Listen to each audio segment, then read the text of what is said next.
ಸ್ನೇಹಿತರೆ, ಎಲ್ಲರಿಗೂ ನಮಸ್ಕಾರ. ನಾನು ನಿಮ್ಮ ಗೌರೀಶ್ ಆರಾಧ್ಯ, ಶ್ರೀ ಗುರುದತ್ತ ತತ್ವ ಯೂಟ್ಯೂಬ್ ಚಾನಲ್ಗೆ ತಮ್ಮೆಲ್ಲರ ಆತ್ಮೀಯವಾದ ಸ್ವಾಗತ. ಸ್ನೇಹಿತರೆ, ಇವತ್ತು 12ನೇ ತಾರೀಕು ಶ್ರೀ ರೇಣುಕಾಚಾರ್ಯರ ಒಂದು ಜಯಂತಿ ಇದೆ. ಅದರ ಶುಭಾಶಯಗಳು.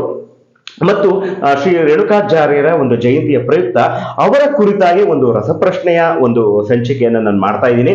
ಈ ಒಂದು ಸಂಚಿಕೆಯಲ್ಲಿ 10 ಪ್ರಶ್ನೆಗಳು ಅವರ ಕುರಿತಾಗಿ ಇರುತ್ತೆ.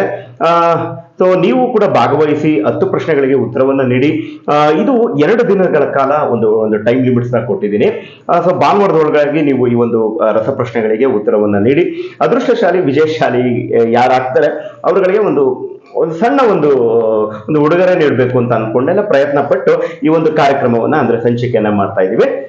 ಈಗ ಬನ್ನಿ ನೋಡೋಣ ಹಾಗಾದ್ರೆ ಒಂದು ಪ್ರಶ್ನಾವಳಿಗಳು ಹೇಗಿದೆ ಅಂತ ಅಂದ್ಬಿಟ್ಟು ನೋಡೋಣ. ಹಾಗಾದ್ರೆ ಸ್ನೇಹಿತರೆ, ಇಲ್ಲಿ 10 ಪ್ರಶ್ನೆಗಳಿರುತ್ತೆ. ಮೊದಲನೇ ಪ್ರಶ್ನೆ ನಾವು ನೋಡೋಣ. ಸ್ನೇಹಿತರೆ, ಮೊದಲನೇ ಪ್ರಶ್ನೆ ಹೀಗಿದೆ: ಶ್ರೀ ಜಗದ್ಗುರು ರೇಣುಕಾಚಾರ್ಯರು ಕೊಲ್ಲಿಪಾಕಿಯಲ್ಲಿ ಪಂಚಾಂಗದ ರೀತಿ ಯಾವ ದಿನದಂದು ಅವತರಿಸಿದರು? ಅಂದ್ರೆ ಶ್ರೀ ಜಗದ್ಗುರುಗಳು ಕೊಲ್ಲಿಪಾಕಿಯಲ್ಲಿ ಅಂದ್ರೆ ಪಂಚಾಂಗದ ರೀತಿಯಾಗಿ ಯಾವ ದಿನ ಅವರು ಅವತರಿಸಿದರು? ಸೊ ಇದು ಮೊದಲನೇ ಪ್ರಶ್ನೆ. ಹಾಗಾದ್ರೆ ಈಗ ಬನ್ನಿ ಸ್ನೇಹಿತರೆ, ಎರಡನೇ ಪ್ರಶ್ನೆಯನ್ನ ನಾವು ನೋಡೋಣ. ಎರಡನೇ ಪ್ರಶ್ನೆ ಬಂದು ಹೀಗಿದೆ: ಪರಶಿವನ 5 ಮುಖಗಳಲ್ಲಿ ಶ್ರೀ ಜಗದ್ಗುರು ರೇಣುಕಾಚಾರ್ಯರು ಯಾವ ಮುಖವನ್ನು ಪ್ರತಿನಿಧಿಸುತ್ತಾರೆ? ಸ್ನೇಹಿತರೆ, ಎರಡನೇ ಪ್ರಶ್ನೆ, ಪರಶಿವನ 5 ಮುಖಗಳಲ್ಲಿ ಶ್ರೀ ಜಗದ್ಗುರು ರೇಣುಕಾಚಾರ್ಯರು ಯಾವ ಮುಖವನ್ನು ಪ್ರತಿನಿಧಿಸುತ್ತಾರೆ? ಇದು ಎರಡನೇ ಪ್ರಶ್ನೆ. ಹಾಗಾದ್ರೆ ಈಗ ಮೂರನೇ ಪ್ರಶ್ನೆಯನ್ನ ನಾವು ನೋಡೋಣ. ಮೂರನೇ ಪ್ರಶ್ನೆ ಬಂದು ಹೀಗಿದೆ: ಶ್ರೀ ಜಗದ್ಗುರು ರೇಣುಕಾಚಾರ್ಯರು ಯಾವ ಸಿದ್ಧಾಂತವನ್ನು ಪ್ರತಿಪಾದಿಸಿದರು? ಸ್ನೇಹಿತರೆ ನೋಡಿ, ಶ್ರೀ ಜಗದ್ಗುರು ರೇಣುಕಾಚಾರ್ಯರು ಯಾವ ಸಿದ್ಧಾಂತವನ್ನು ಪ್ರತಿಪಾದಿಸಿದರು? ಇದು ಮೂರನೇ ಪ್ರಶ್ನೆ. ನಾಲ್ಕನೇ ಪ್ರಶ್ನೆಯನ್ನ ತೆಗೆದುಕೊಳ್ಳೋಣ. ನಾಲ್ಕನೇ ಪ್ರಶ್ನೆ ಬಂದು ಹೀಗಿದೆ: ಯಾವ ಸೂತ್ರದ ಮೂಲಕ ಶ್ರೀ ಜಗದ್ಗುರು ರೇಣುಕಾಚಾರ್ಯರು ತಮ್ಮ ಸಿದ್ಧಾಂತವನ್ನು ಪ್ರತಿಪಾದಿಸಿದರು? ಇದು ನಾಲ್ಕನೇ ಪ್ರಶ್ನೆ. ಸ್ನೇಹಿತರೆ ನೋಡಿ, ಯಾವ ಸೂತ್ರದ ಮೂಲಕ ಶ್ರೀ ಜಗದ್ಗುರು ರೇಣುಕಾಚಾರ್ಯರು ತಮ್ಮ ಸಿದ್ಧಾಂತವನ್ನು ಪ್ರತಿಪಾದಿಸಿದರು? ಇದು ನಾಲ್ಕನೇ ಪ್ರಶ್ನೆ. ನಂತರದಲ್ಲಿ 5ನೇ ಪ್ರಶ್ನೆ ಹೀಗಿದೆ: ಮಲಯಾಚಲದಲ್ಲಿ ಶ್ರೀ ಜಗದ್ಗುರು ರೇಣುಕಾಚಾರ್ಯರು ಯಾವ ಮಹರ್ಷಿಗಳಿಗೆ ಉಪದೇಶಿಸಿದರು? ಅಂದ್ರೆ ಮಲಯಾಚಲ ಅನ್ನತಕ್ಕಂಥ ಪ್ರದೇಶದಲ್ಲಿ ಶ್ರೀ ಜಗದ್ಗುರು ರೇಣುಕಾಚಾರ್ಯರು ಯಾವ ಮಹರ್ಷಿಗಳಿಗೆ ಉಪದೇಶಿಸಿದರು? ಇದು 5ನೇ ಪ್ರಶ್ನೆ ಸಿಗುತ್ತೆ. ಈಗ ಹಾಗಾದ್ರೆ ನಾವು 6ನೇ ಪ್ರಶ್ನೆಯನ್ನ ನಾವು ನೋಡೋಣ. ಇಲ್ಲಿ ನೋಡಿ, 6ನೇ ಪ್ರಶ್ನೆ ಬಂದು: ಚಂದ್ರಮೌಳೇಶ್ವರ ಲಿಂಗವನ್ನು ಶ್ರೀ ಜಗದ್ಗುರು ರೇಣುಕಾಚಾರ್ಯರು ಯಾರಿಗೆ ನೀಡಿದರು? ಇದು 6ನೇ ಪ್ರಶ್ನೆ. ಚಂದ್ರಮೌಳೇಶ್ವರ ಲಿಂಗವನ್ನು ಶ್ರೀ ಜಗದ್ಗುರು ರೇಣುಕಾಚಾರ್ಯರು ಯಾರಿಗೆ ನೀಡಿದರು? ಇದು 6ನೇ ಪ್ರಶ್ನೆ ಆಗ್ತದೆ.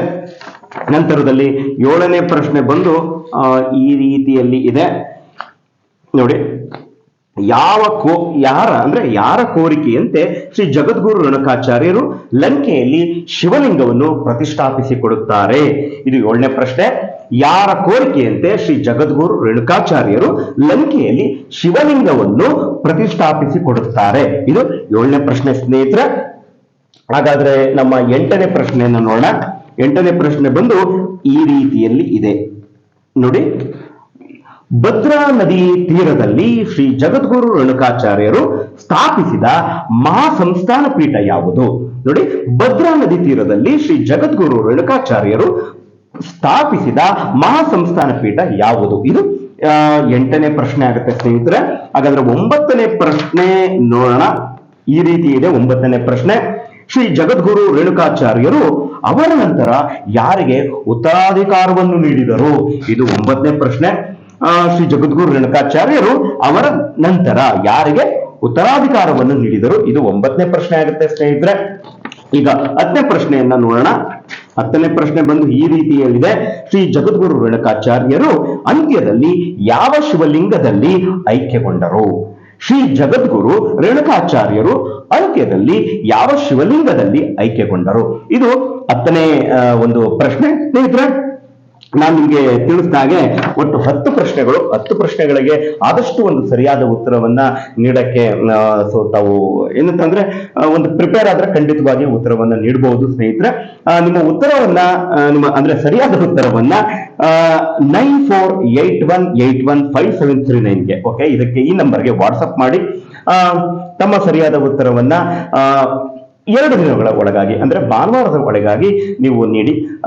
ನಾನು ಹೇಳಿದಾಗೆ ಅದೃಷ್ಟಶಾಲಿ ಯಾರು ವಿಜೇತರು ಯಾರು ಇರ್ತಾರೆ ಅವ್ರಿಗೆ ಒಂದು ಸಣ್ಣವಾದ ಒಂದು ಉಡುಗೊರೆ ಇರುತ್ತೆ ಸ್ನೇಹಿತರೆ. ಇಷ್ಟನ್ನ ತಿಳಿಸ್ತಾ ಮತ್ತೊಮ್ಮೆ ಶ್ರೀ ಗುರು ರೇಣುಕಾಚಾರ್ಯ ಅಂದ್ರೆ ಜಗದ್ಗುರು ಶ್ರೀ ರೇಣುಕಾದಿ ಪಂಚಾಚಾರ್ಯರಲ್ಲಿ ರೇಣುಕಾಚಾರ್ಯರು ಮೊದಲನೇದಾಗ್ತಾರೆ. ಇವರ ಒಂದು ಜಯಂತಿಯ ಒಂದು ಪ್ರಯುಕ್ತ ಈ ಒಂದು ರಸಪ್ರಶ್ನೆ ಒಂದು ಕಾರ್ಯಕ್ರಮವನ್ನ ಮಾಡ್ತಾ ಇದ್ದೀನಿ ಸ್ನೇಹಿತರೆ. ಮತ್ತೊಮ್ಮೆ ಶುಭಾಶಯಗಳು. ಭಗವಂತನ ಅನುಗ್ರಹ ಹಾಗೂ ಆಶೀರ್ವಾದ ಸದಾಕಾಲ ನಿಮ್ಮ ಹಾಗೂ ನಿಮ್ಮ ಕುಟುಂಬದ ಮೇಲಿರಲಿ ಅಂತ ಹೇಳಿ ನನ್ನ ಈ ಒಂದು ಸಂಚಿಕೆಯನ್ನ ನಾನು ಇಲ್ಲಿಗೆ ಸಮಾಪ್ತಿ ಮಾಡ್ತಾ ಇದ್ದೀನಿ ಸ್ನೇಹಿತರೆ. ಸರ್ವೇ ಜನರು ಸುಖಿನೋ ಭವಂತು. ತಮ್ಮೆಲ್ಲರೂ ಕೂಡ ಒಳ್ಳೆದಾಗ್ಲಿ ಸ್ನೇಹಿತರೆ.